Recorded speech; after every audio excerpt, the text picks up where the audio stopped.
Hello everyone, welcome to this week's tricks and traps in the game of Go. Last week we looked at a really fancy second line attach trick, and if you haven't checked the video, I highly encourage you to check out that video. It was really fun. So for this week we have another trick, and let's get started. So here is how the game starts. Black decides to have 3 stars, and for the purpose of developing a moyo on this side. White approaches, an excellent move, and black attaches, which is also a joseki that is not so common in the AI era, but it's still fine. White decides to hane. I just want to, for just general knowledge, I want to just show how the normal joseki would go. So this is how normally joseki, the normal joseki would play out. So black would ensure himself the corner, and white extends to the side. This is just a fairly equal game. Moving forward, quite peaceful, and white has the center, can now decide to can now approach from the other side. So that would be a very normal game, but in our case, black decides to play this hane, which is really interesting. And if I've played many games, you probably have encountered this. This is a trick, all right. So this is not the normal joseki. It's a trick. And it has a name. So it has a name in Chinese, and I translate it to the falling pillar. So if you look at the normal joseki, it's like black, just throws a pillar onto white's shoulder, and white lifted the pillar. But now black's trick, black decides to make the pillar, fall onto white's shoulder again, and really press white, right? And this is a really pressing move, and for a lot of players, might feel like white really does not have room to breathe, and it's just really hard to deal with. And I agree with you. It visually looks really hard to deal with. So let's look at what can white do here. So the most common reaction for most players to Atari, right? If you leave a weakness, I'm gonna Atari you. Well, turns out that basically black has to connect. And now white has a few options. White can push out, but this could be dangerous, because black can now cut white, and then white Ataris. Black is forced to extend. Now, if white decides to block and really try hard to sort of capture these 2 stones, well, unfortunately, white won't get what he wants, because black can now turn an Atari, pretty much forced to connect the stone. And now black has a very, very smart and excellent move that is extending here. So on the one hand, black is threatening to ladder the 2 stones on top, and on the other hand, black is to clamp at R18 and capture the 2 stones in the corner. And white cannot defend both threats, so white will either sacrifice the 2 stones here or the 2 stones here, which is not going to be a great situation for white, regardless which 2 stones he sacrifices. So this variation is not going to work.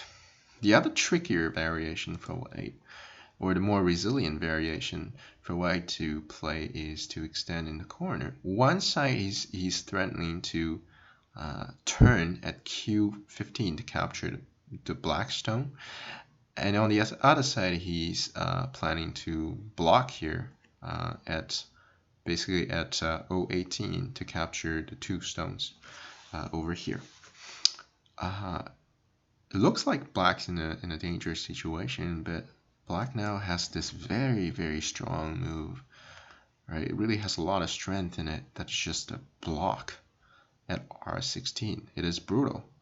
Now white has no choice but to honey here, right? Anywhere else he plays, he's going to be laddered over here, or black's going to get the S17 crucial point and kill the two stones in the corner. And then the outside is pretty broken for white. So white really, the only resistance white can put up with is the S16 honey. Now black has this very nice forced variation. And now black is forcing this, is basically threatening to ladder again. So white pretty much has to break the ladder. And now black can capture the crucial stone at S16. And there's no more, there's really no more resistance for white. This is just not going to work for white. And now, as you can see, white loses the liberty fight, and the corner is dead, and the outside cannot be captured, and white is definitely collapsing. So we quickly, the calculation definitely takes a bit more practice, but as it turns out that this pushing out is really not going to work tactically, right? Because of just because of pure reading, we know that this pushing out would fail, and the consequences for that failure is quite severe for white. So really, white has the remaining option, that is just to try to go into the corner. Black Atari's on top, white connects, and now black has this really, really patient move, that is to extend. Alternatively, you might think that this is also a good move, but it turns out that white can just white can just settle like this, and this is still an equal game, but I think white still got a significant amount of territory. So what black can do slightly better in this case, which is to patiently extend.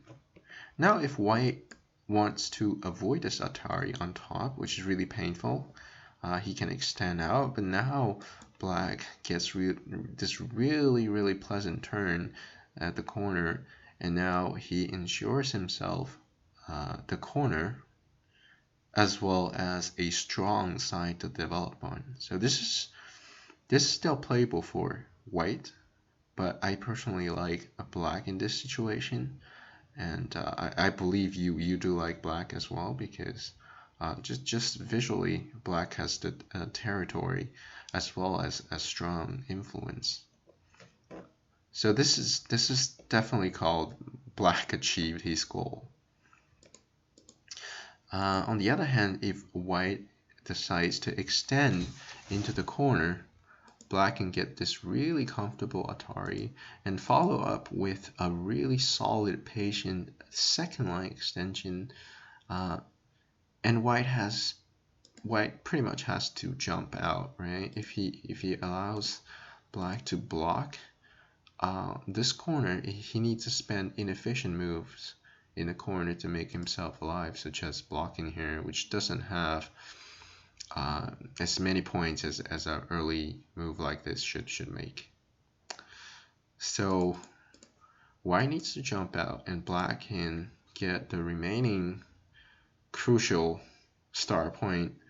And now, as we can see, the entire board just looks really great for black, because his moyo is doing really, really well. And it's two sides, expansion, coordinated with such a strong wall, and it's just a very pleasant game for black to move forward. So turns out that if you just Atari,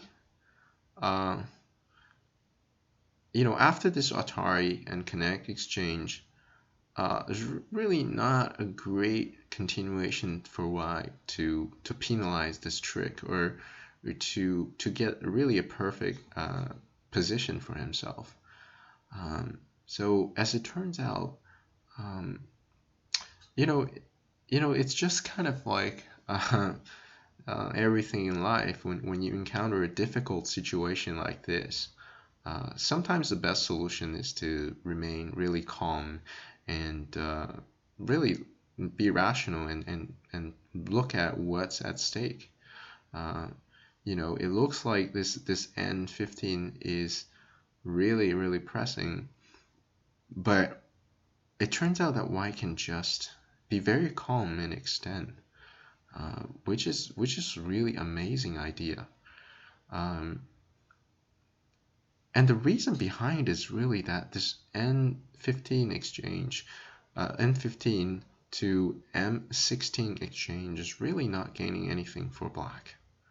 In fact, it's actually losing concrete territory. Now Black can continue with another push, but White just remains really, really calm. You can just stay really still and and keep taking what is important, that is points, right? He's getting the concrete stuff, and and letting Black just pressing him. And eventually, well, Black needs to protect the corner, and he comes back eventually to make this tiger's mouth. White Ataris, Black connects, and now White extend, which is a huge move.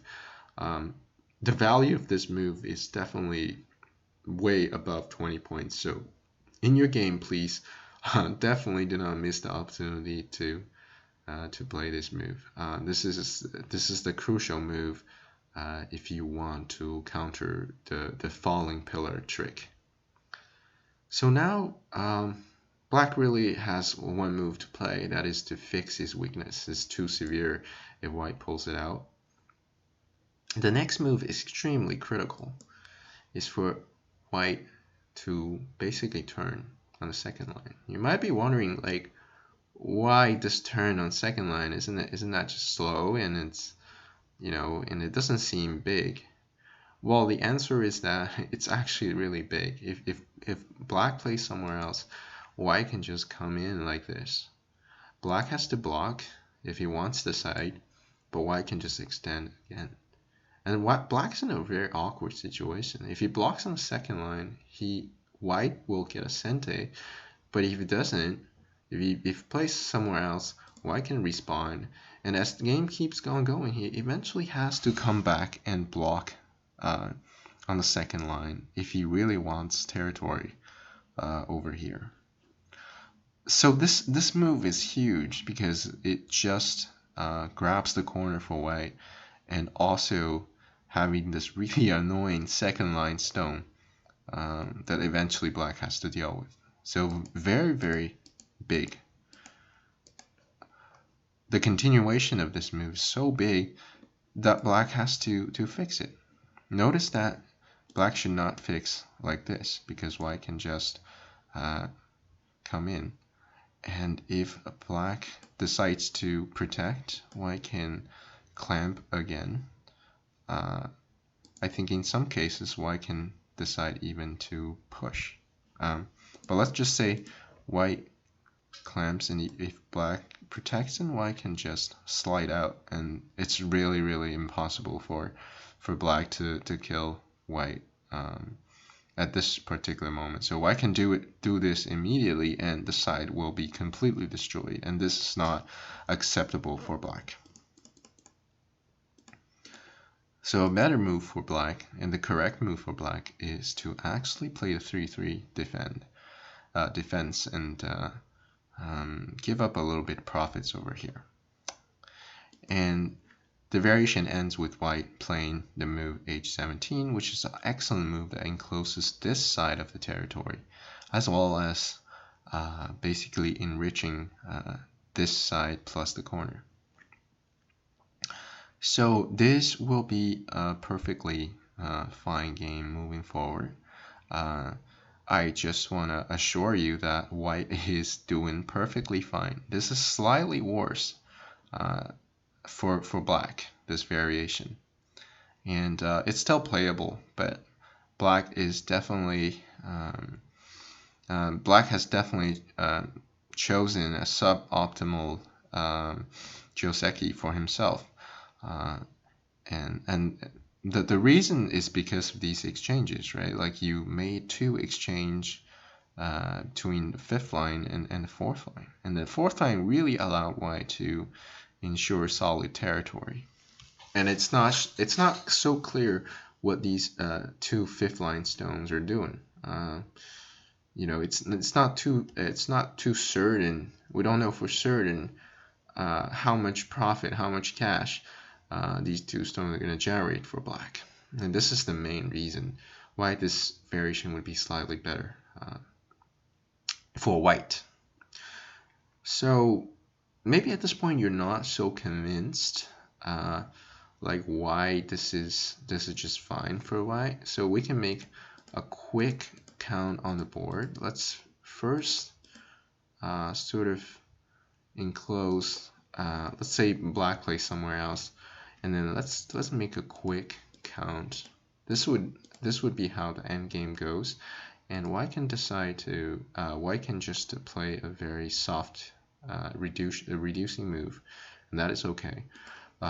Black protects, and we just make a really basic count for illustration purpose. Now, as you can see, we enclose like the main territory. So let's give it a count. So black has 1, 2, 3, 4, 5, 6, 7. Till here is 7 points. And now we have a nice rectangle over here that is 4 by 5. So 1, 2, 3, 4. 1, 2, 3, 4, 5. So that's 20 points. 20 points plus 7 points, 27 points. And now because my Atari is going to be Ascente, so black really has about 3 points over here because he captured one stone. So in conclusion, this is a 30-point territory. How much does white have? Well, 2 times 5, that's 10, plus 3, 13, plus 2, 15. So white has 15 points. White can play a move elsewhere as well. So as you can see on this side of the board, the moves cancel out, so 2v2. So we'll assume their value is the same.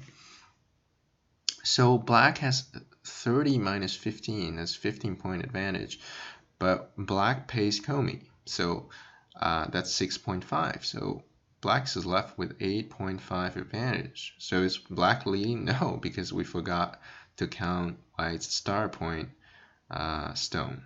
And this stone, basically we're comparing 8.5 points to the point at the star point. Is the star point worth 8.5? Well, I'd say very likely. All right, it's a high probability that our star point will make a bit more profit than 8.5 points. So I think at this point, white's position is just perfectly fine, and you shouldn't be too worried about what's going on, even if it's visually scary, right? Like it could be visually scary when you see something like this, but actually it's really not as scary as you imagine it to be. So now it's black's turn. White is leading a little bit. As I was saying, the difference would be the star point minus 8.5 if we make a really basic count. Now it's black's turn, so the game is definitely still playable for both sides. I personally prefer white, and objectively I believe white is slightly better as well. Black can keep going with remain very consistent with his plan to keep expanding his moyo. So this is definitely a playable game for both sides. So you can try the falling pillar in your game, no problem. And if you encounter the falling pillar and you know what to do, it's just to remain calm and basically extend on the fourth line, and you'll be fine. So if ever you have problem again, you can watch this video again. But I'm pretty sure you will better handle the following pillar in your future games. All right, so this wraps up the end of this week's tricks and traps. Thank you for watching.